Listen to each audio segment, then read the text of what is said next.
네, 언딘 마린 인더스트리. 세월호 사고 해역에서 민간 수색 활동을 독점해온 이 민간업체는 사고 직후부터 정부와 언론을 통해 매우 능력 있고 헌신적인 군안업체로 소개됐습니다. 그러나 국민TV가 이 업체와 해경의 관계를 취재하는 과정에서 해경은 자신들과의 무관성을 강조하다가 국민TV 취재진에 언딘이 청해진 해운과 계약을 맺은 업체임을 처음으로 시인했습니다. 그러나 국민TV는 해경의 이 해명으로 해경과 언딘 관계의 의문이 해소됐다고 보지 않습니다. 국민TV는 추가 취재를 통해 해경 공식 문건들에 언딘이 여러 차례 등장하는 사실을 확인했습니다. 김지혜 기자가 취재했습니다.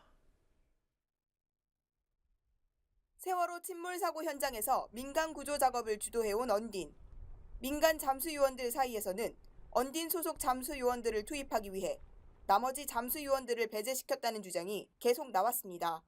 언딘에서 고용된 그 민간 잠수만 보는 것이 아니라 여기에 있는 사람들도 봐야죠. 여기서 죽치고 기다리고 있는 그 사람들도 봐야 될 거 아닙니까? 왜 그 사람들은 무시하고 왜 용역으로 채용된 사람들만 그렇게 인정을 하고 받아들이는지 그 부분에 대해서는 의문점이 너무 많습니다. 정부가 특정 업체에 이른바 구조적 독점권을 줬다는 의문이 일자 정부는 사고 선박 소유자가 법에 따라 군안 조치를 취하기 위해 불러온 것이라고 해명했습니다. 청해진 해운과 계약을 맺은 업체일 뿐 정부와는 무관하다는 주장입니다. 하지만 언딘이 해양경찰청의 유관단체에서 활동하고 있다는 사실이 알려지면서 해경과의 관계를 통해 특혜를 누린 것이 아니냐는 의혹이 계속 제기됩니다. 언딘의 대표가 활동하고 있는 해경의 유관단체는 사단법인 해양구조협회, 언딘의 대표는 전 현직 해경 인사들과 함께 부총재 직책을 맡고 있습니다. 해양구조협회 사무실도 해양경찰청 본청 민원실 2층입니다.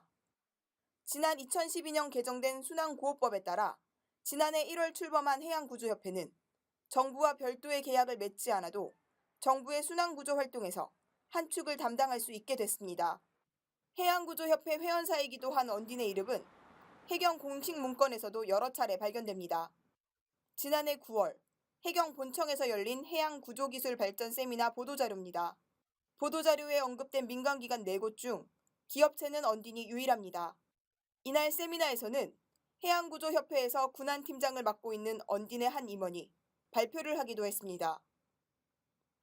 지난해 11월 작성된 해경 내부 보고서에도 언딘이 등장합니다. 정부 3.0 우수사례 최고 선정 계획이라는 제목의 이 보고서에 김윤상 언딘 사장이 고객평가위원으로 적혀 있습니다. 국민TV가 만난 한국해양구조협회 관계자는 협회는 공익을 목적으로 관련 업체 등이 모인 것이라며 협회를 통해 해경과 언딘 측이 관계를 맺고 특혜를 누리고 있다는 의혹은 사실이 아니라고 설명했습니다. 국제군안협회 ISU의 정혜원은 언딘이 국내에서 유일하다는 점이 언론을 통해 부각돼 왔지만 전문성과는 별 관계가 없는 것으로 확인됐습니다. ISU의 홈페이지에 따르면 이 협회의 정회원 자격은 기존 회원사 가운데 2곳의 동의를 얻으면 획득할 수 있습니다. 언딘이 사고를 일으킨 청해진 해운의 계약업체임을 시인하면서까지 정부가 언딘과의 관계를 부인하고 있지만 논란은 더 커지고 있습니다. 국민TV 뉴스 김지혜입니다.